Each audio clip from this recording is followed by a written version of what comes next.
The fourth most common misconceptions about Islam amongst the non-Muslim, it is Islam was spread by the sword.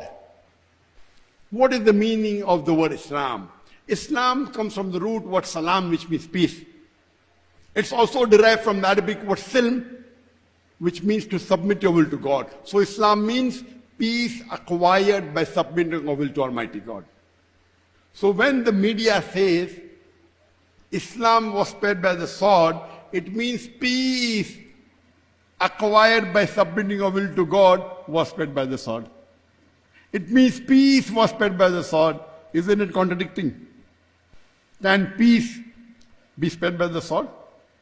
Islam is generally against violence, against force. But as a last resort to maintain peace, Islam gives permission to use force or violence.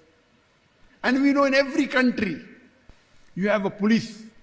This police has weapons, many a time uses force against criminals who are there to disrupt the peace of society. So in every country has the police force where the country allows them to use force or violence against those people who want to disrupt peace. So similarly, Islam as a general policy is against violence, against killing, against force. But as a last resort, if somebody wants to disrupt the peace and the serenity, then Islam as a last resort gives permission, allows a Muslim to maintain peace, they can use force. And to dispel this misconception that Islam was spread by the sword, if you read the book by Deleuze O'Leary, I'll quote only one paragraph from his book, Islam at the Crossroad. He writes in the book Islam at the Crossroad on page number 8, Deleuze O'Leary. He mentions that the legend, history makes it clear. He says, I'm quoting, history makes it clear that the legend of fanatical Muslims sweeping across the world, forcing Islam at the point of the sword over conquered races is the most fantastic, absurd myth that historians have ever repeated. I would like to repeat this paragraph.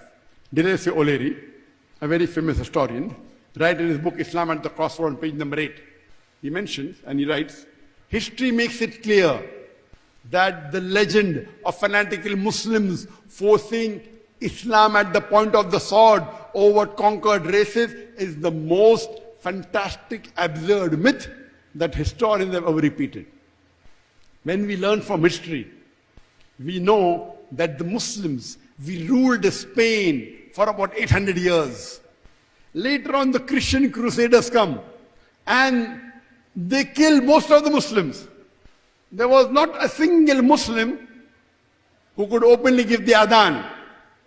They come and kill the Muslims.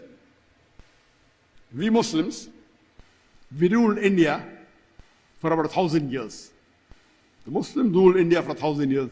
And they developed the country. When the Muslims ruled India, it was the most powerful country in the world. 25% GDP of India, of the world, was only India's GDP. When they came, okay, we ruled India with love, with compassion, with justice, and we developed the country which became the most powerful country, the most richest country in the world. We ruled for 1,000 years. The Britishers, they come to India. In their historical books, oh, we came to spread modernism, technology, peace. They come to India and they loot India. They rob India. They take all the wealth, all the jewels from India, and they put so much of taxes. In their historical books you read, oh, they have come to spread peace, technology. They came to rob the country. The GDP went so low. Today, where is India? Where is India today? At that time, we were the richest country in the world because the Indians, when the Muslims ruled India, they developed the country. They brought peace, they brought prosperity. Wherever they went, there was prosperity.